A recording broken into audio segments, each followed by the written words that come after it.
এক লোক তার বউকে এসএমএস করছিল, কিন্তু ভুলবশত সেই মেসেজটি চলে গেল এক বিধবা মহিলার কাছে। সেই বিধবা মহিলার স্বামী মাত্রই গতকাল মারা গিয়েছেন। যাই হোক, মহিলা মেসেজটি খুললেন, পড়লেন এবং সাথে সাথে অজ্ঞান হয়ে মাটিতে পড়ে গেলেন। কি লেখা ছিল সেই মেসেজে, যে কারণে মহিলাটি অজ্ঞান হয়ে গেল? মেসেজে লেখা ছিল যে, আমার প্রিয় বউ, আমি ঠিকঠাক মতোই পৌঁছেছি।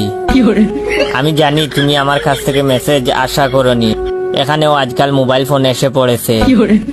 আমি আসার সাথে সাথে তারা আমাকে একটি মোবাইল ফোন গিফট করেছে। সেই মোবাইল থেকেই আমি তোমাকে মেসেজ পাঠালাম।